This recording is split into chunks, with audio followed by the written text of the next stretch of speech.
Corona काल में सबसे बड़ी परेशानी लोगों की टेस्टिंग की है। मारामारी है। आज सैंपल दो तो रिपोर्ट 3 दिन बाद आती है। कई लोग डर के मारे टेस्ट नहीं कराने जाते कि कहीं वहीं से उन्हें कोरोना ना हो जाए। लेकिन अब एक ऐसी टेस्टिंग किट आ गई है जिसकी मदद से घर बैठे कोरोना टेस्ट किया जा सकता है।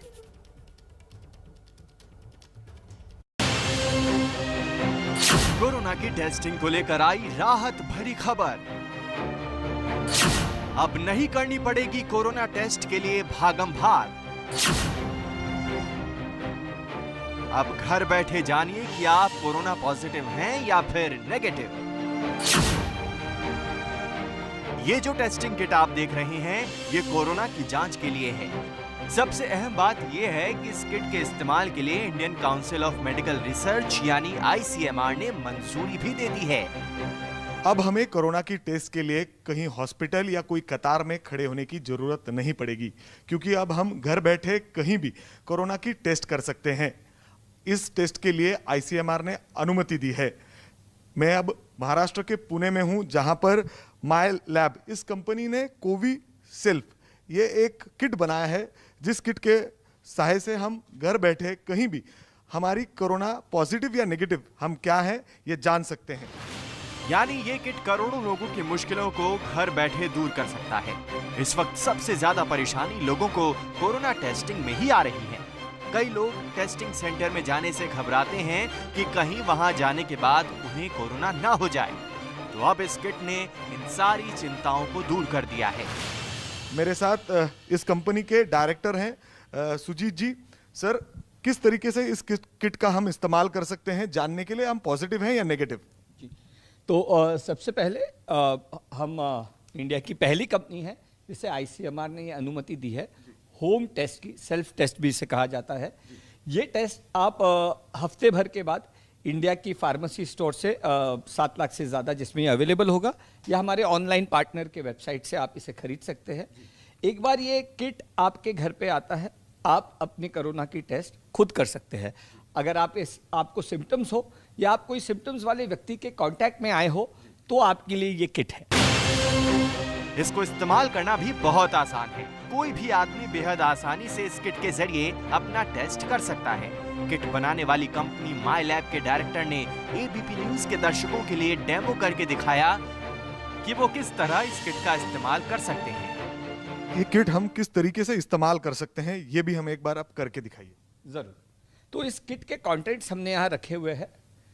सबसे पहले ये इंस्ट्रक्शन मैनुअल है, जिसमें विस्तार में पूरी जानकारी दी गई है कि आप ये टेस्ट कैसे कर सकते हैं। तो सबसे पहले ये मैनुअल पढ़िए, और इसमें माय लैब कोविसेल्फ ऐप ये कैसे आपको डाउनलोड करना है इसकी भी जानकारी दी गई है, और आप ये ऐप डाउनलोड कर सकते हैं। ओके, मतलब ये हम ऑनलाइन हमें कोई भी फोन पे मिलेगा? गूगल प्ले से या ऐप स्टोर से आप ये डाउनलोड कर सकते हैं। एक बार आपने ये किया तो आप टेस्ट के लिए तैयार है। हाथ धोकर एक सैनिटाइज्ड प्लेटफॉर्म पर ये किट्स के कंटेंट आपको रखने हैं। इसमें सबसे पहले है ये बफर ट्यूब। आपको इस बफर ट्यूब को निकालना है और 2-3 बार टैप करना है ताकि बफर एक जगह नीचे जमा हो जाए। सर, ये बफर ट्यूब में क्या है एग्जैक्टली हम जानना चाहेंगे। बफर ट्यूब में जो एंटी बॉडीज होती है उसके द्वारा आपको पता चलता है आपका सैंपल इसमें डालने के बाद कि ये टेस्ट पॉजिटिव है या नेगेटिव है। इसके बाद आपको ये बफर ट्यूब का स्क्रू खोलना है। अच्छा, ये बफर ट्यूब में हम डालकर टेस्ट करते हैं। बिल्कुल। इसके आगे जी, एक बार आपने ये खोल दिया, उसके बाद ये नेजल स्वॉब है। इसके निचले हिस्से को आपको सिर्फ इधर ब्रेकेज देना है।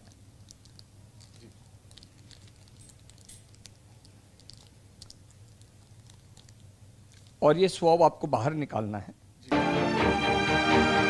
आपने पहले भी कोरोना टेस्ट के लिए इस तरह से सैंपल लिए जाने की तस्वीरें देखी होंगी। ये किट भी उसी आधार पर काम करती है। नाक के भीतर से स्वैब लिया जाता है, फिर किट में मौजूद बफर में नाक से निकाले गए स्वैब को रखकर टेस्ट शुरू किया जाता है। इसके बाद जिस व्यक्ति की आपको टेस्ट करनी है, 2 से 4 सेंटीमीटर मात्र आपको इसको उनके नाक में इसे डालना है और 5 बार दोनों नॉस्ट्रिल्स में डाल के इसको हिलाना है, इस तरीके से। कई बार हम टेस्ट सेंटर पर जाते हैं आरटीपीसीआर टेस्ट करने के लिए, तो इसी तरीके से वो टेस्ट की जाती है। हम उसमें नेसोफैरिंजियल पीछे तक जाता है, ये आपको सिर्फ 2 से 4 सेंटीमीटर, इससे पीछे तक आपको नहीं डालना है। एक बार आपने सैंपल ले लिया तो आपको इसे इस बफर ट्यूब में डाल के इसे नीचे दबाकर इसे आपको 10 बार रोल करना है। इसके अंदर डाल के हमें रोल करना है जिससे वो मिक्स हो जाए अंदर। एक बार आपने कर लिया, यहाँ एक ब्रेकेज पॉइंट होगा जहां आप ये स्वॉब को तोड़ सकते हैं ताकि कंटेमिनेशन का कोई खतरा ना रहे। ये सैंपल इसी के अंदर रहता है। फिर ये जो ड्रॉपर दिया है उसे आपको टाइटली सील करना है और ये कैसेट पे 2 ड्रॉप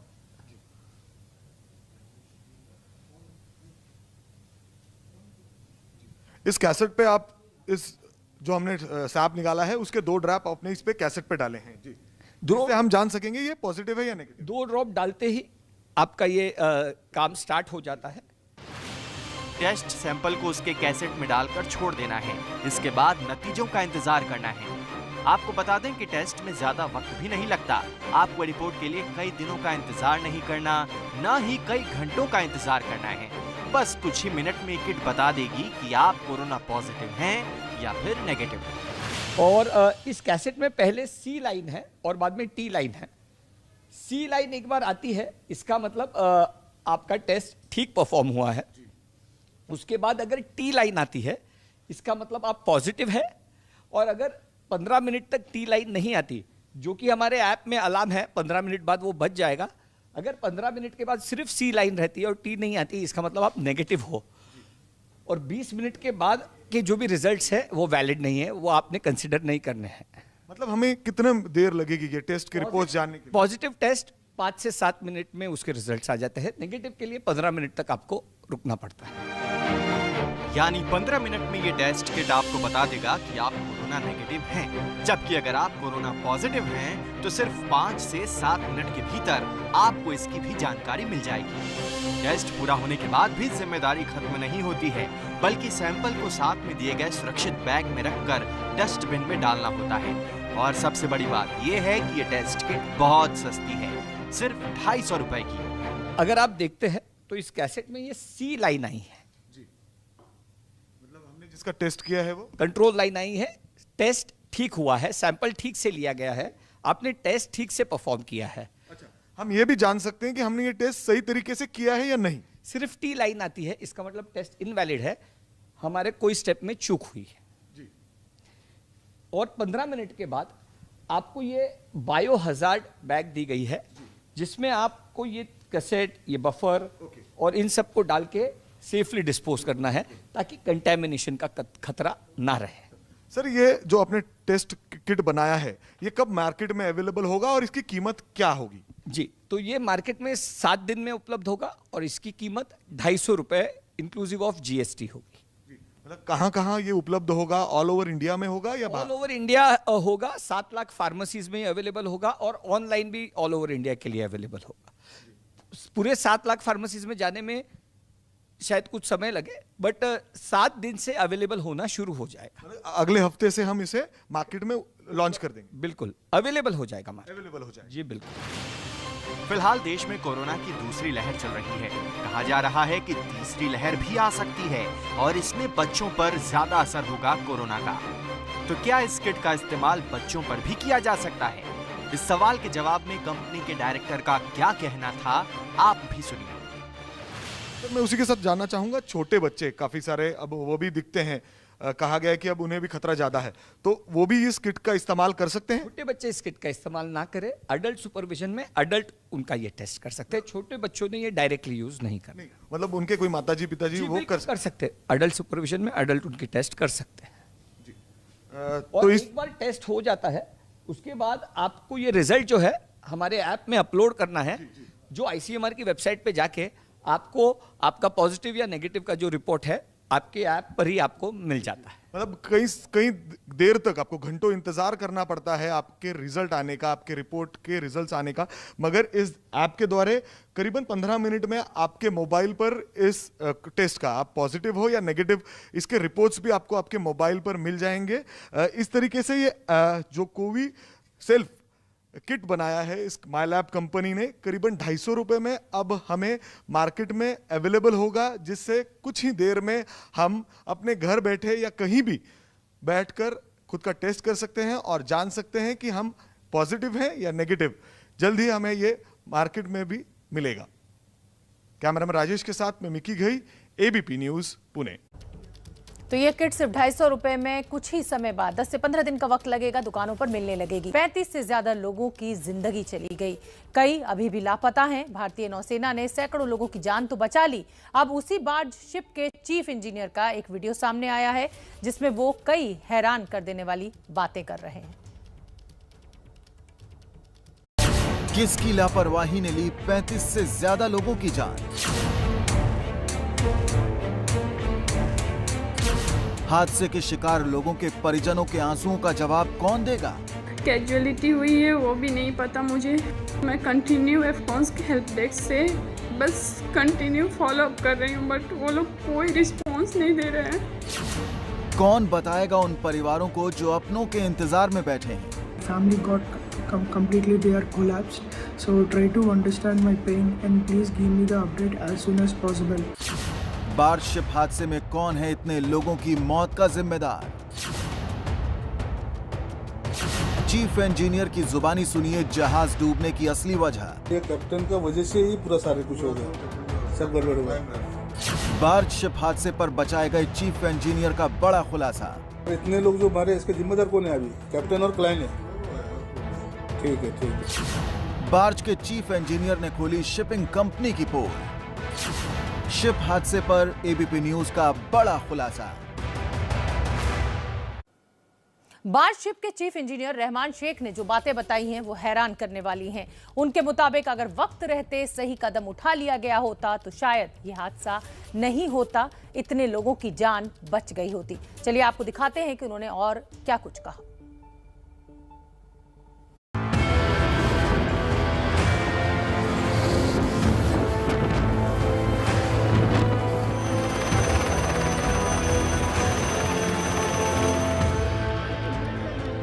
ताउते तूफान इनके कई साथियों के लिए जानलेवा साबित हुआ। इन्होंने कभी सोचा भी नहीं था कि जिस जहाज पर ये हैं वो डूब जाएगा और उन्हें न सिर्फ अपने साथियों को खोना पड़ेगा बल्कि उनकी जान पर भी बनाएगी।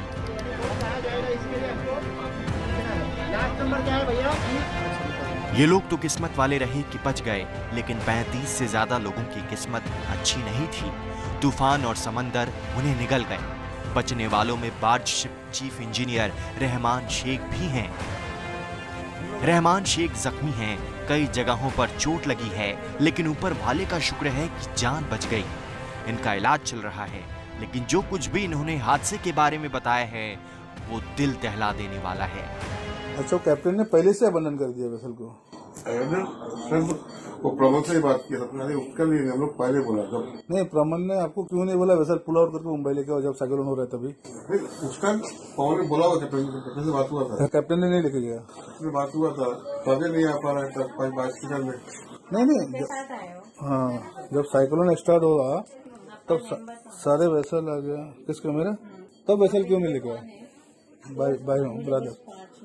ब्रदर तब क्यों नहीं गया? वो 40 के ऊपर जाएगा नहीं। कॉन्टेक्ट नंबर बताओ। कैप्टन ने बोला 40 नॉट के ऊपर विंड जाएगा नहीं। 11 बजे शुरू होगा, 12 बजे खत्म हो जाएगा। यानी शिप पर मौजूद सभी लोगों से झूठ बोला गया, उन्हें पूरी जानकारी नहीं दी गई। उन्हें आश्वस्त कर दिया गया कि तूफान से शिप का कुछ भी नहीं बिगड़ेगा। सवाल यह है कि आखिर जब पहले ही वार्निंग दे दी गई थी कि तूफान की रफ्तार 100 किलोमीटर प्रति घंटे से ऊपर रहने वाली है, समंदर में मौजूद सभी जहाजों को वापस आना था, तब उसके बाद भी ऐसी लापरवाही जानबूझकर क्यों की गई? वो कैप्टन को सिलेक्ट कौन किया था? एक बार तो किया होगा, ऑफिस किया होगा। ऑफिस किया ना? अच्छा, ये आरपीसीएल कौन किया? उदय शिपिंग।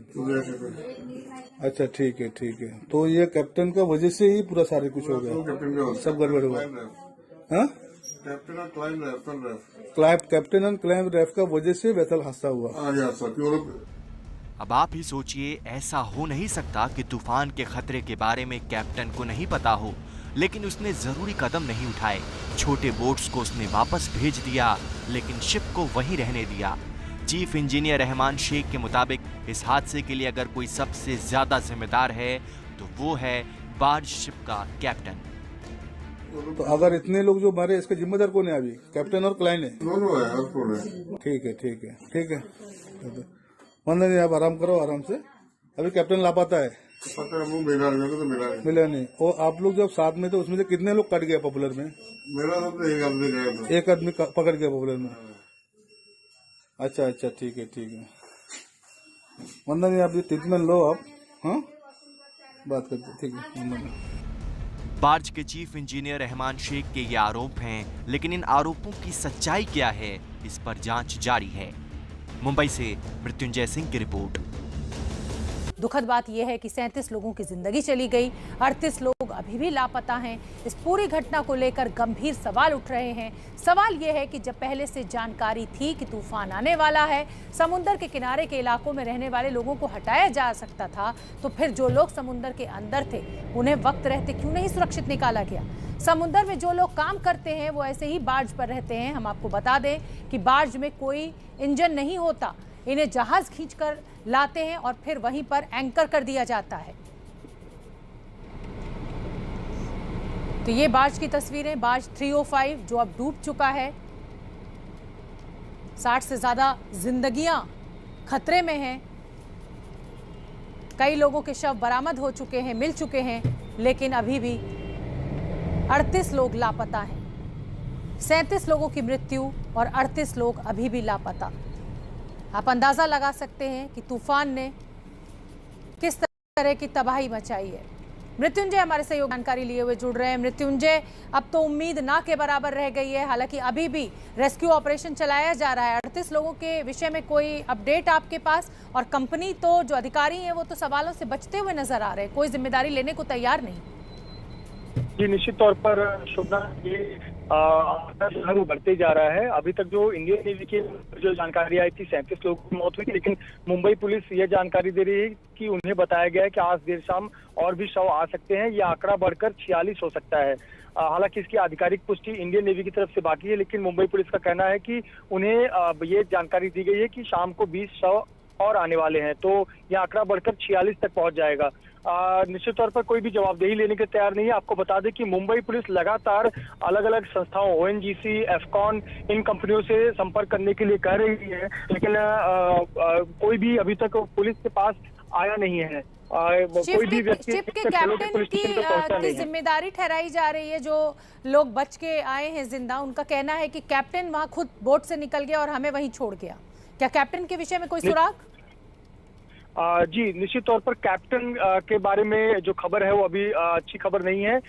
जो लोग थे बचकर आए हुए, उनका कहना है कि जब पहली बार कोच्चि जहाज INS कोच्चि मदद के लिए पहुंचा था, उस समय कैप्टन सबसे पहले जो शुरुआती लोग थे पानी में कूदने वाले, उसमें कैप्टन थे, लेकिन वो रस्सी पकड़ नहीं पाए, ऐसा कुछ चश्मदीदों का दावा है। लेकिन उनका सर्च अभी भी चल रहा है, उनकी अभी तक खोजबीन नहीं हो पाई है। अभी भी समुद्र में 40 से ज्यादा लोग लापता है। इस बीच हम शोभना, दर्शकों को वो तस्वीरें दिखा रहे हैं बार्ज के पहले की, ये डूबने से पहले की हम तस्वीरें दिखा रहे हैं, जो बेहद एक्सक्लूसिव तस्वीरें ABP न्यूज पर हैं, कि ये जो आप सफेद रंग का बार्ज देख रही हैं, देखिए 4 मंजिला इमारत जैसा ये बार्ज है।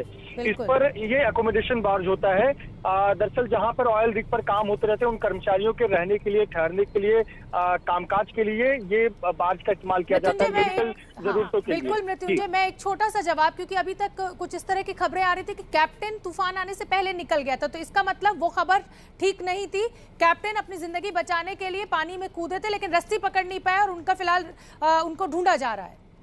छोटा सा जवाब। जी बिल्कुल शोभना, यही जानकारी मिलकर सामने आ रही है कि जब उन्होंने अबेंडन शिप के बारे में कहा तो कई लोगों ने पानी में छलांग लगाई, उसमें से कैप्टन ने भी छलांग लगाई पानी में, और नेवी के रस्सी की तरफ वो बढ़े, लेकिन जो चश्मदीद है उनका कहना था कि वो नेवी की रस्सी पकड़ नहीं पाए, और ये वजह हो सकती है कि वो पानी में कहीं बह गए हो, उनका अभी तक पता नहीं चल पाया है। तो ये अब तक की जानकारी सामने आई है। जी, बहुत बहुत धन्यवाद मृत्युंजय इस पूरी जानकारी के लिए। तो फिलहाल मातृभूमि में मुझे दीजिए इजाजत।